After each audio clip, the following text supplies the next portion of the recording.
Good morning, it's Jackie Bowling, Clairvoyant Medium, and this is my second video. Last week I talked about what I see, what I felt, etc., etc. Today I'm going to talk about my process, and remember I like to use my hands. It's pretty simple for me. Now everybody's different. When I work with people, whether they come to my home or I go to their home or I work on the phone, I have a few things around me. Typically I have at my home, especially, I have my crystals, which I love. I love this one. This feels so good. And then I have this one. So if you come to my home and have an appointment, you will see crystals around my house. Now, when I travel to homes or I travel out of state, or because these are so heavy to put on an airplane, they're not going with me because $25 per suitcase or over, it's crazy. Anyway, so then I have these little crystals and I have them all over.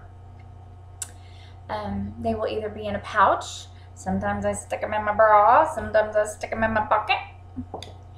So I have those, and then I use, this is my process to get ready. I use candles. I love candles. Some places you can't have candles because you don't know. I use sage. My friend Nina, the kitchen goddess Nina, creates these, and she sells sage, and she sells this, and this is I think it's called, it's made with dragon's blood, which, you know, I don't think it's real dragon's blood, but she has a whole process of how she creates her items. So all this, and then this is my favorite. Depending on what spirit says to use, depends on what I use. I listen to my intuition. You know, a lot of people have their own process and they do what they have been taught, which is cool. But, you know, I'll listen, and sometimes spirit will say, you know, use the white sage, or use this, or use this. Sometimes I use a combination. This is easy to travel, and it doesn't smell sagey, which some people say smells like pot. Let me tell you, sage does not smell like pot. Sage smells like sage. But people have their own opinion. So I light this, and there should be a little bit of smoke. See, a little bit of smoke. And I light it, and I go around, and I bless. And this whole time, I'm praying, I'm asking for protection for myself, for my client, that only beings of the highest good can come through for this conversation, whatever is the best for this client. No negative spirits. I don't allow negative spirits to come in. Sometimes they try, but I don't let them. So I have that. That's that. And then, you know, I meditate. I do meditate. As the day progresses, depending on the time of the session, I'm connecting in and out. I'm tapping in to the person I'm working with. I'm tapping into their source, their spirits who want to come talk to them. And so before I sit down with them, sometimes if I go to their home, I close my eyes and I take 3 deep breaths. It feels so good. And one more.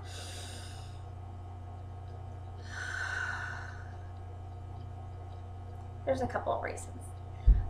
One, it's getting oxygen to my brain and it's calming me down. And two, it's for me, it's a way to allow spirit to come in. That's my signal to when I start working. Everybody does it differently. You know, I take notes. I have a little notebook call it automatic writing. Sometimes it's just writing. But when I look at the pages, sometimes I cannot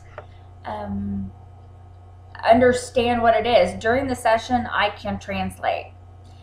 My best friend growing up said, you can tell when Jackie's really in spirit when she's writing because she knows how to spell words and her punctuation is correct. I am notoriously a bad speller. I am thankful for the small diagnosis of a little dyslexic. It's not major, it's just little. Sometimes things just pop around, and I'll use that. So I don't have a huge process. Growing up, I was always connected. I always had imaginary friends. It's just what I did. As I've gotten older and people trying to train me in their own way was really confusing. I would get really confused and really frustrated. I would go to this metaphysical store where my friends were, and we would hang out, and they would say, oh, you need to do it this way. Oh, this is how you should do it this way.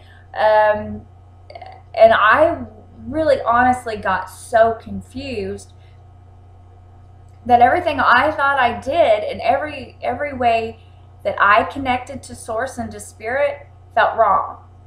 Well, it wasn't. It was what worked for me. So, I learned things and I heard different ways to process the situation, and I would try it. If it didn't work, then so be it. You will hear me say over and over and over again, your process, your path to spirit is your own.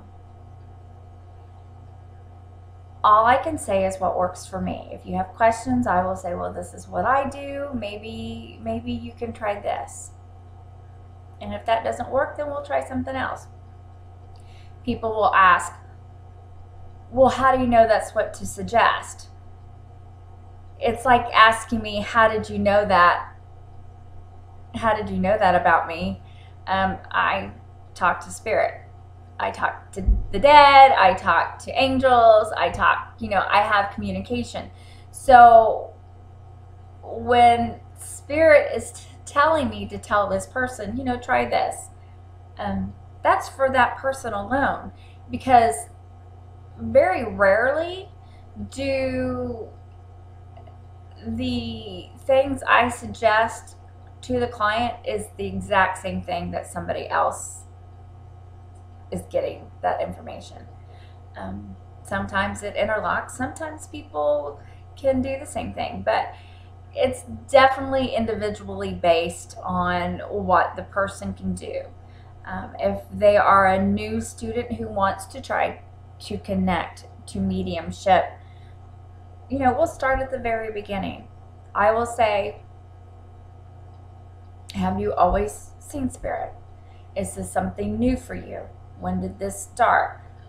What do you do to connect with spirit? The wonderful thing about this is that it's personal, and that everybody's process is different. I have seen on the Long Island Medium where Teresa prays the Lord's Prayer, and she centers herself and she does her sage. That's all I've seen. I don't really know everything she does. I went to a evening with a medium, Chip Coffey. When he came into the auditorium, he was already ready. I would love to know Chip Coffey's process on getting ready to work with spirit or to work with groups. Maybe someday I'll be able to find out, because I like to know how other people work. Even though if it may not work for me, I'm always curious about how it works for other people. So, you're not wrong in your process. Just because yours isn't the same as Joe Blow down the road, it doesn't make it wrong. It just makes you who you are.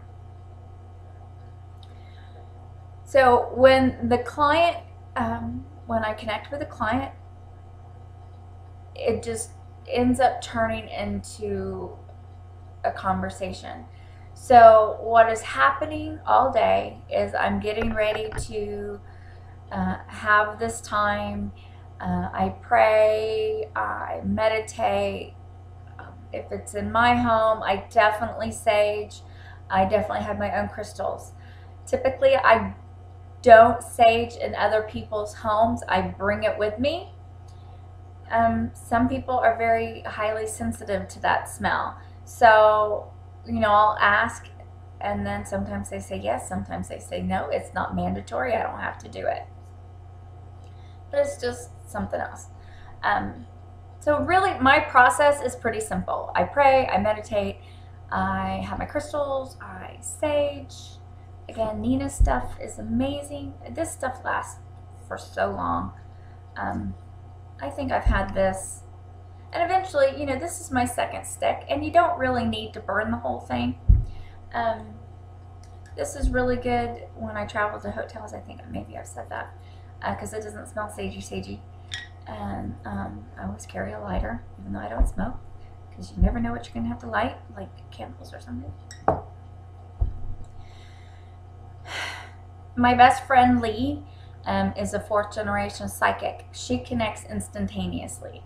But this is a woman who has been meditating and connecting to source since she was a tiny child. Her father taught her how to do this. She has cousins who were taught the same process. I don't work the same way as Kelly Lee does, and that's okay. When we work together, it's pretty phenomenal. I have my other friend, Linda, who does something called orthobiotomy.